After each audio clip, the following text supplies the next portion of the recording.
I let my guard down a few times, and we had some witches come in, lay hands on me and pray. And I'm telling you, I mean, I got sick. It messed my flesh up. I was having nightmares. That's fantastic. No, I'm sorry. Obviously, it's not real. I don't believe anyone has the power to put their hand on Greg Locke and make him sick, unless somebody from his congregation, who he told not to get vaccinated, who he told not to wear masks, who he told to keep coming to his church during COVID, got COVID, and then went and laid hands on him and breathed all over him and prayed all over him. Suddenly things are starting to make sense, right? Hello lovely people, my name is Emma.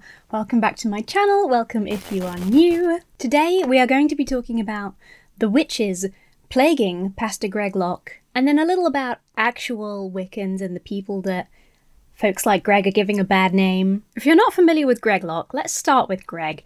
He's an unusual chap. Greg is a pastor from Tennessee. He founded a church there.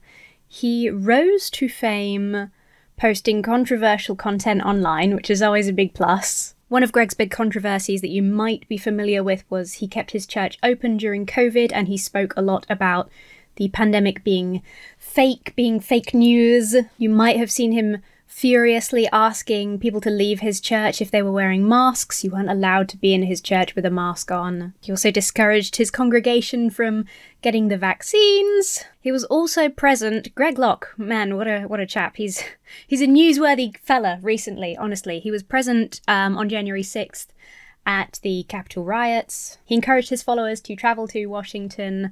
He was supposed to speak in front of Trump, but that didn't happen, so he, I think, gave a speech or a sermon or something at Freedom Plaza. And then afterwards, he was one of the people that said that actually the violence was all Antifa. This is a good one. Greg also claimed that autism and, I believe, OCD were actually demonic possessions. We're about catching up to today's video, okay? So early last year, Greg held a book burning, which is always a worrying sign. He held a book burning of witchcraft-related books. He burned Harry Potter books, he burned Twilight books. Twilight's not even about witches. Maybe he's worried there are also vampires in his congregation. I don't know. Greg Locke definitely believes in vampires. There's no way this man believes all the things he believes and doesn't also believe in vampires. And then there was a sermon in February where he was doing an exorcism.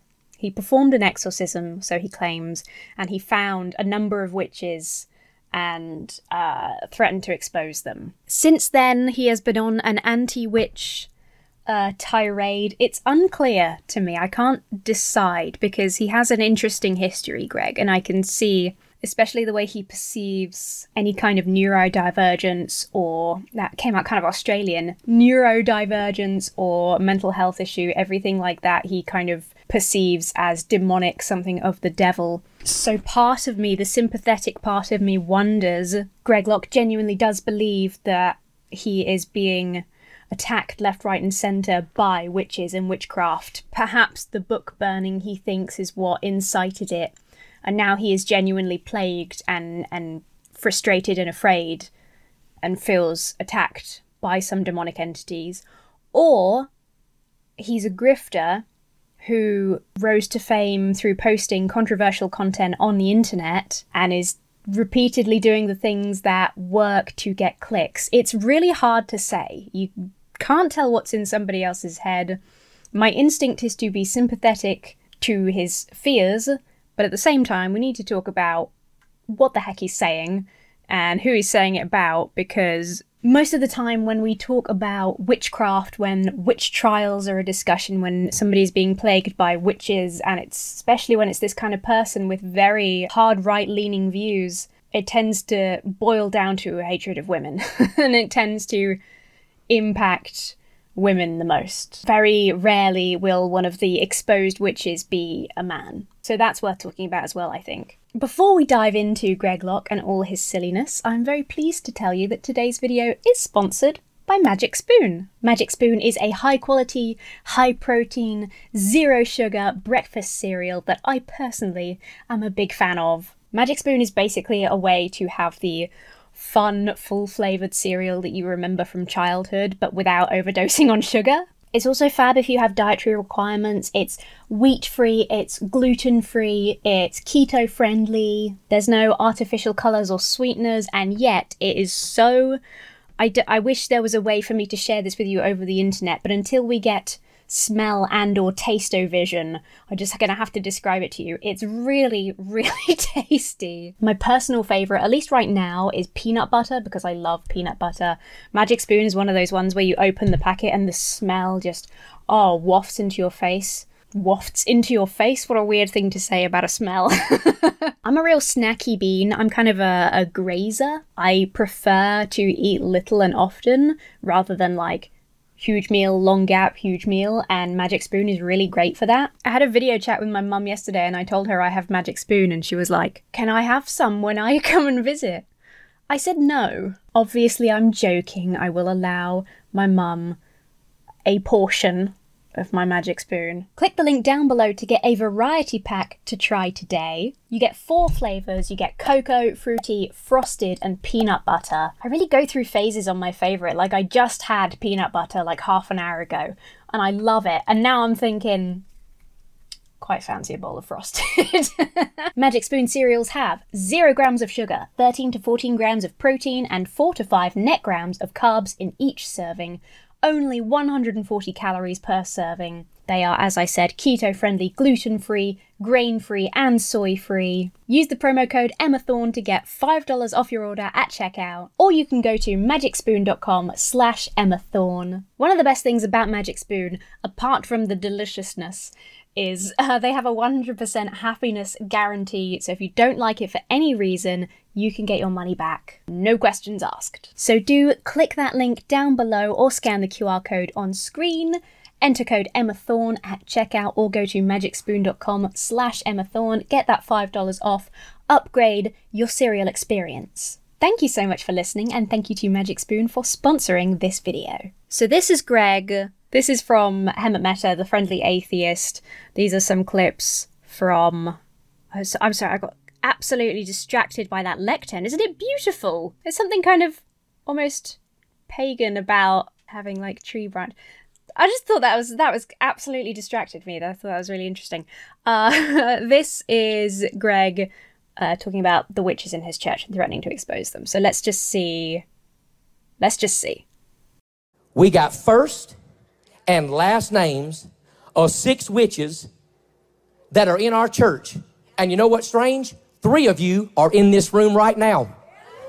Isn't that a strange reaction? He thinks witches are evil, satanic, demonic, whatever. Clearly to some extent afraid of them because, you know, what is all this about if not fear? Why is he like hopping around doing a little weird dance? He's like, "Hey, there's 3 witches in here. Hey, ooh." Oh, that was a stupid move. 3 of you in the room right now. You better look in my eyeballs. We ain't afraid of you, you stinking witch. You devil worship. My mistake. He's not afraid of witches. My mistake. And Satan is a witch. We cast you out in the name of Jesus Christ. We break your spells. We break your curse. We got your first name. We got your last name. We even got an address for one of you. That's threatening though, right?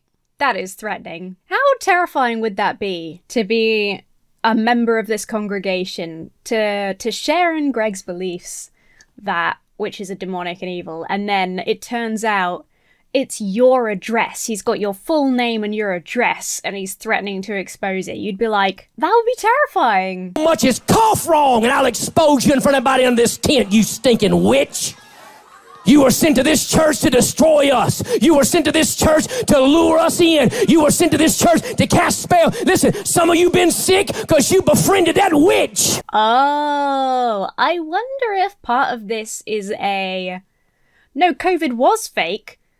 It's the witches that are making you sick. Like, because there's no way that in a big church where the congregation aren't allowed to wear masks, where the church was open during COVID, there's no way that somebody hasn't got COVID in there.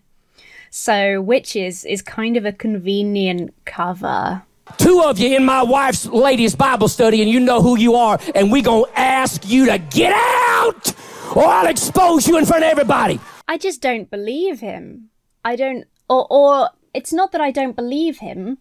I think there's as I said earlier, it's entirely possible that he believes what he's saying. But I don't think it's correct. I think it would be very unlikely that there were two witches in his wife's Bible study group. That's an interesting question, actually. Is there any crossover between, like witches, Wicca and stuff like that and other religions? Let me know. I would be interested to know, actually, because I'm not familiar with any. We got all 6 of their names. All 6 of them. Isn't his body language peculiar? I'd love to hear a body language expert watch. Do you know what? Maybe I'll try and find one on YouTube and recommend Pastor Greg Locke's, one of Pastor Greg Locke's sermons, because he's so... You know when a cat feels threatened and it puffs itself up and it's kind of like trying to be as big as possible, but it's kind of stiff and a little bit like you can tell it's a little bit afraid but trying to seem tough. That's kind of what I get from... He's very like... It's like me playing a horror game. When I stream a scary game every Saturday, 8 p.m. GMT, on twitch.tv/EmmaLittleDuck, come join for spoops and scares. That's what I get like. I'm like, oh god, there's going to be something wrong. Oh, there's something wrong. There's a witch. There's 6 witches. You know what I mean? It's very strange. You can leave with your spells all by yourself. Or I'll show up next Sunday with a stage full of brooms.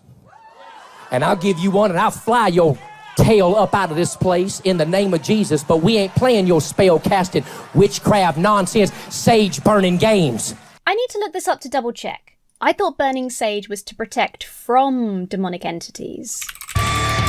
Burning sage has been traditionally used to safeguard against negativity that could interfere with sleep. Smudging, yeah, that's right, it's called smudging. I know that because of phasmophobia. It's for cleansing a space of negativity, so it's used... Okay, so this is interesting. It seems like the origin of smudging and burning sage, or using sage for spiritual purposes, seems to originate with Native Americans. It's a critical component within Lakota medicinal and ceremonial knowledge. Smudging is specific to prayer, so you can burn sage without smudging, and you can smudge without needing to light sage on fire. Within some native cultures, varieties of sage have different uses. It helps with constipation, menstruation, pregnancy, anxiety, sore throats, repelling insects, and more. It's more commonly known for its ceremonial purposes with prayer, sweat lodge, and sundance. In the United States, it was illegal for natives to use sage until the 1978 passing of the American Indian Religious Freedom Act. So this is interesting. I'll leave the link to this down below. This is actually a Fashionista article, but it is really interesting. And it contains the voices of a few Native Americans talking about sage usage as cultural appropriation, which is obviously not what Greg Locke's problem with it is, but it kind of confirms what I thought, that the origins of using sage is in cleansing and prayer. I guess anything that is deviant from Greg's kind of evangelical Christian form of prayer he would consider that heretical, pagan, whatever. So I guess that kind of explains where he's coming from, but still it does seem, it seems like it was largely tied to not just prayer but sort of medicinal usage. The next thing that comes up on my Google search is a lot of TikToks about how smudging opens the door for demons. If we start looking at conspiracy TikTok, we'll be here all year. Let's save that for another day. That's a fun idea for a video, actually. I'll write that down. I'll do that soon. Somebody write that down for me. And your little dog, too. You're out, witch! What a strange ending. Because obviously, famously, the witch says that. And he's speaking as if he's the witch, and he's a real strange man. Okay, so that's Greg threatening the witches in his church. He's got first and last names. He's got the address of one of them. Here is a follow-up from a few months later. We've had more assignments sent to our church than probably 20 churches in America you can shake a stick at. I'm sorry. I have to I can't leave without calling out that weird use of that turn of phrase. More than you can shake a stick at is meant to imply a large number. It doesn't work if you also use a number. You can't say more than 20 churches you could shake a stick at. That doesn't make sense, Greg. I'm sorry, I couldn't let that go. We found them. We've done our little private investigation work. We found that whole coven of witches. He's very different today. Oh, again, I want a body language expert to talk about this. I don't know if body language experts are a real thing or if that's some kind of pseudoscience, but either way, I'm fascinated. Look, today he's like this. This last one, he was like this. Today he's like this. Isn't that fascinating? What's gone on in Greg's private life between these two sermons? Coven of witches. Everybody got mad that I threw out of the church. About every one of them shared the same P.O. box. You know why? Because they all getting paid by the same people to come bring our church down. Who? Who are they being paid by? Can I get paid by them to go and cast a spell in church? That sounds amazing. Who's paying? I'm sorry. There's believing in witches and believing that they're demonic or possessed by Satan or agents of Satan or whatever. And then there's big Satan or big witch is paying witches to come to my church and make people sick. I let them come back, and I don't care how abrasive that sounds, you'll get over it. I ain't fooling with witches in this church. Not a one of them. I'm sure the witches are devastated. They all share the same P.O. box number. First of all, doubt. I don't know if that's how much of that is even true, but they all share the same P.O. box because they're being paid by the same person. Well, they're getting paid to their P.O. box. I don't understand. I'm so confused. I think he's just kind of speaking. Okay, so here we go. We're now in this year. An interview with Candace Taylor. Let's just listen to it so you understand what we're dealing with here. I believe that you have skills that you've learned and God's shown you. So tell us, how do we deal with witches? Well, first of all, you have to boldly acknowledge their existence. Okay, you got to get away from this long, pointy nose, green face, Wizard of Oz flying around on a broom idea. You got to get away from this Wizard of Oz idea of witches. It's not like I was quoting the Wizard of Oz. And your little dog, too. That's you who's spreading that. Yeah. Witches are reality. Matter of fact, our public school system is hiring full-blown, well-known witches at an alarming rate. I don't know how to verify that. Is that something, if I Google that, will I just seem like a lunatic? I'm just going to look up a couple of things. So we've got a Reddit, a question on r/Wicca on Reddit.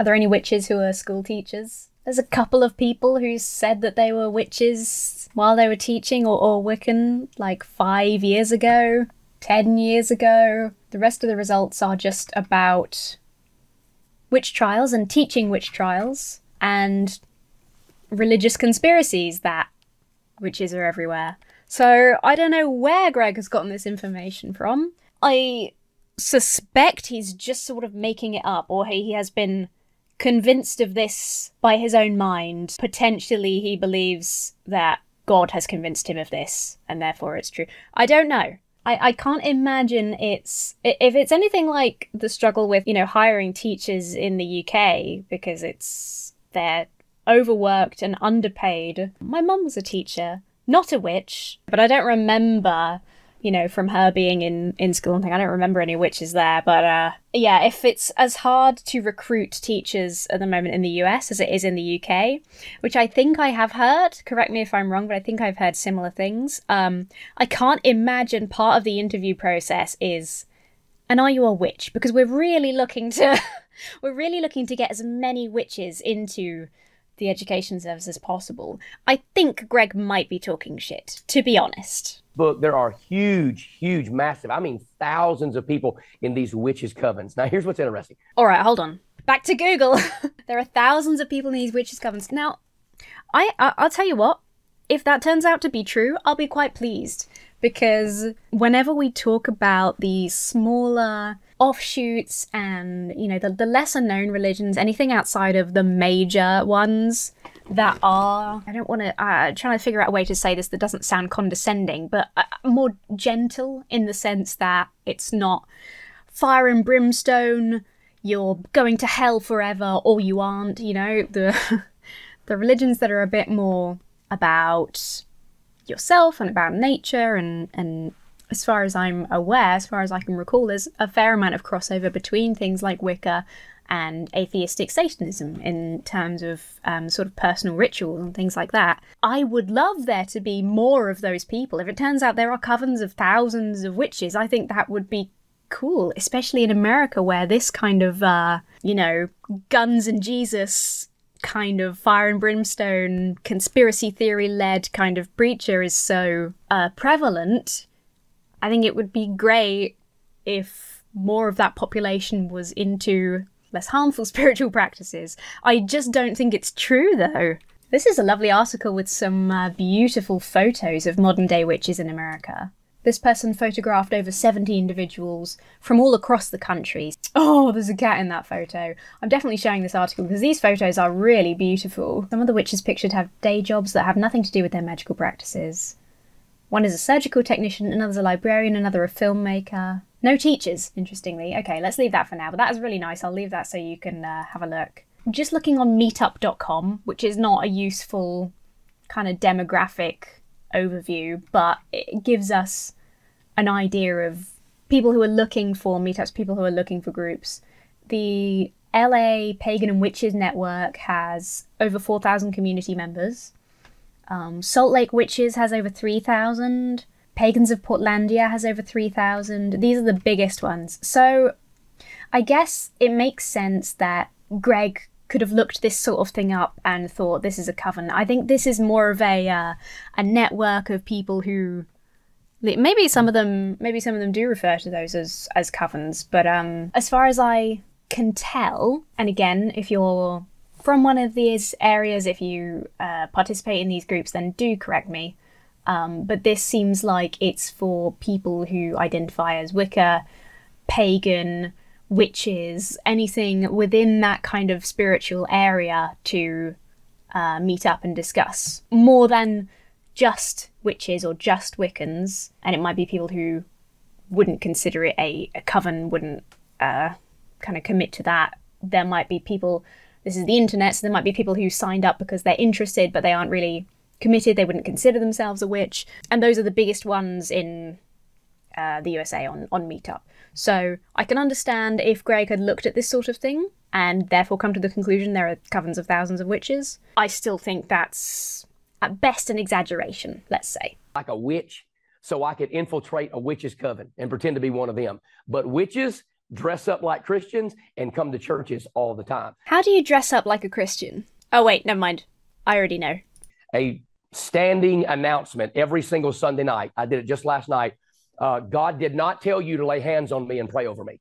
I have to do that all the time because I let my guard down a few times and we had some witches come in, lay hands on me and pray. And I'm telling you, it rocked my world. I'm telling you, witchcraft is real. In the spirit realm, you better be able to see that stuff. And I mean, I got sick. It messed my flesh up. I was having nightmares and I'm like, what in the world? That's fantastic. No, I'm sorry. Obviously, it's not real. Nobody has that power. Look, whatever your beliefs, whatever your religion, your spirituality, I respect the heck out of that. Part of the reason I'm always interested in these like anti-witch, anti-Wicca, anti-pagan kind of stuff is because every person in those communities, every person I've met that identifies that way is just a really nice person that like basically drinks a lot of tea and cares about the environment. That's every Wicca I've met, right? Wherever your beliefs fall on the scale of the supernatural, I think supernatural stuff is awesome. I think it's really fun. I don't believe in it.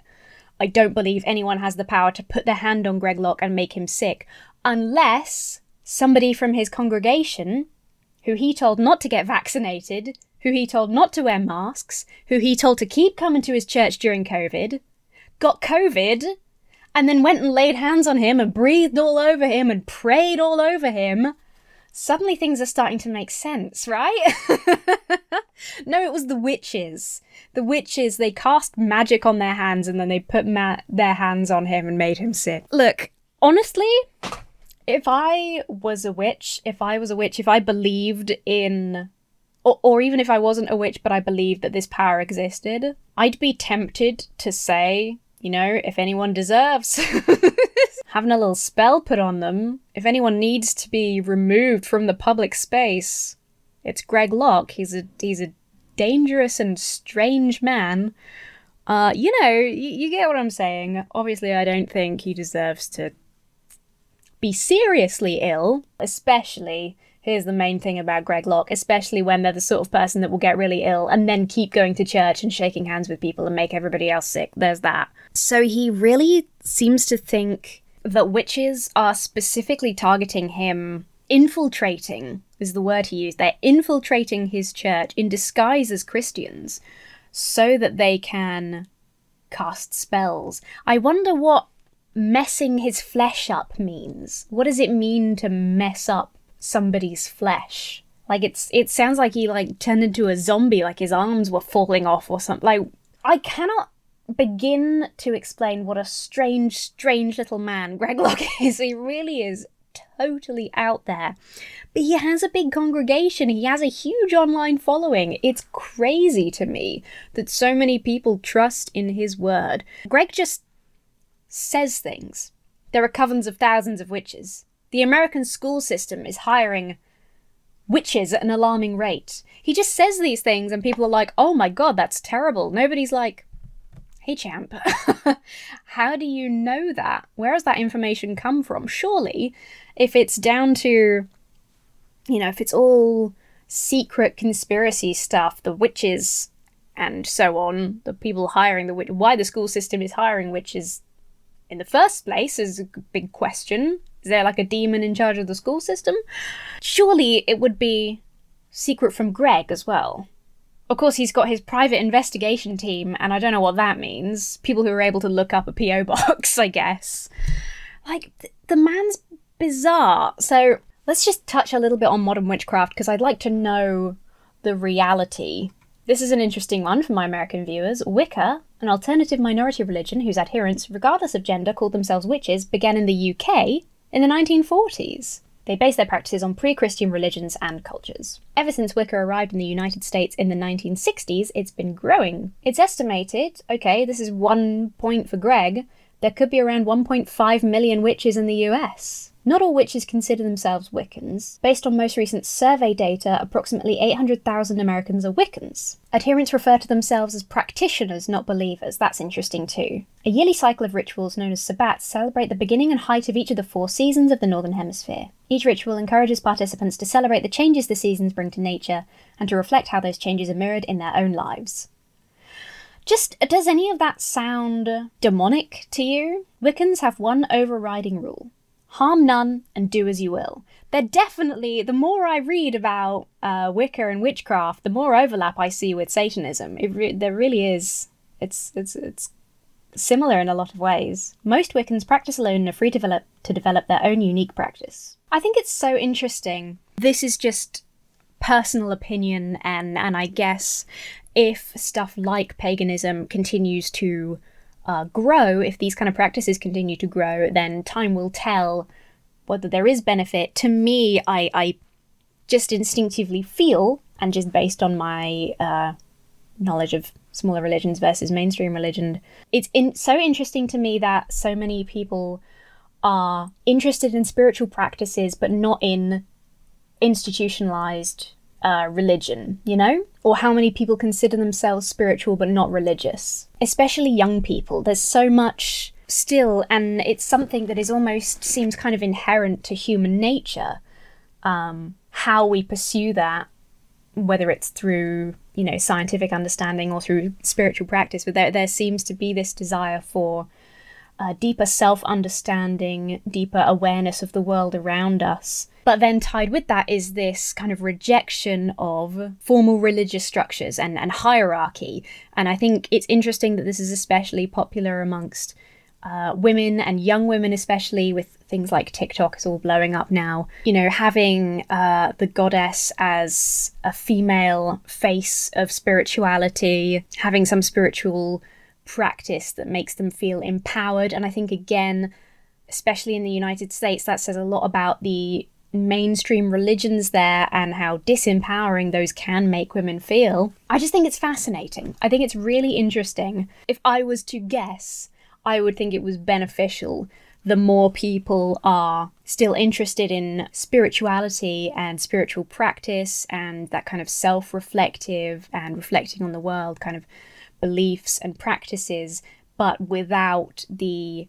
structure, without the evangelizing is a huge thing for me as well. I can kind of envision a world where the more people believe in this kind of way, in this kind of independent practice, the more religious understanding there would be, the less discrimination, because there isn't that need to convert, to evangelize. There isn't that, well, there's only one right way and every other way is going to send you to hell. So it's very important. It's life or death for me to, you know, inflict this on you. And also I have this old text that I can use to say basically anything, like the gays are evil or whatever. The growing popularity of personal religions devoid of that, I'm just going to say the same thing I've said like 3 times, that devoid of that fire and brimstone, you know, heaven and hell, aggressive evangelizing, I think is just, to me, it seems like a good thing. I don't know. I just think it's a fascinating area of religious practice. I feel, and maybe this is just some kind of internal bias, I feel more positively towards it than I do to the mainstream religions. I wonder if that is part of the problem that Greg Locke and people like him have. What he is trying to spread is very, you must follow all of these rules or else. And, you know, I can see him worrying about losing people to things like Wicca because it seems so much more appealing, especially to younger people. And maybe that's it. Maybe he just feels threatened just from a maintaining numbers kind of perspective. I don't know. Maybe he's just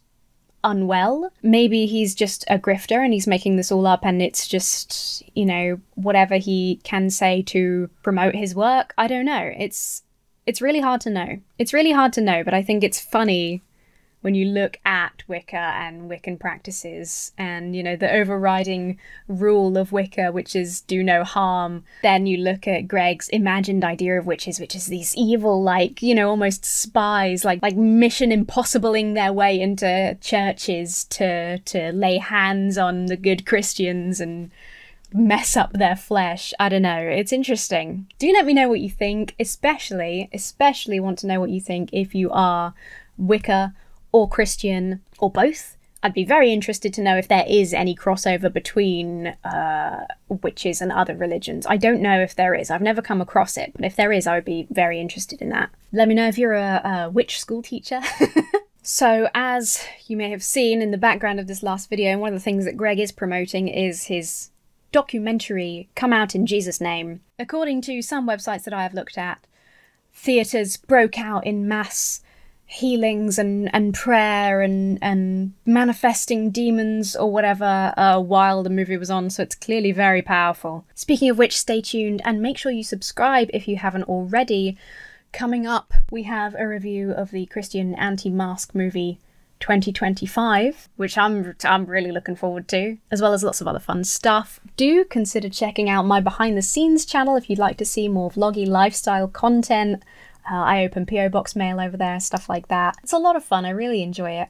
Go to Emma Thorne Extra to see some of that stuff. One of my goals for this year is to monetize that channel. I'd love to do that. I also have a gaming channel. You can go to Little Duck Gaming for silly content. I recently played a game called Satan Loves Cake, which is as brilliant as it sounds, so do check that out. And I stream on Twitch 3 times a week, although I'm hoping to increase that soon, at Emma Little Duck. I mentioned it earlier. I do play spoopy horror games once a week, and I play a lot of point and click. We have a lot of fun. Mostly on Twitch we bully me, so if that sounds like a fun time to you, come join.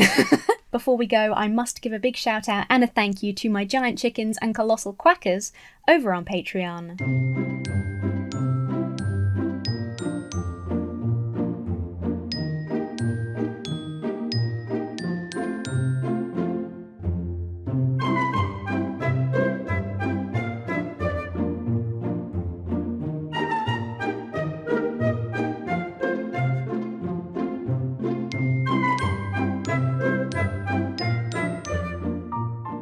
Have yourselves a very lovely week, and I will see you really soon.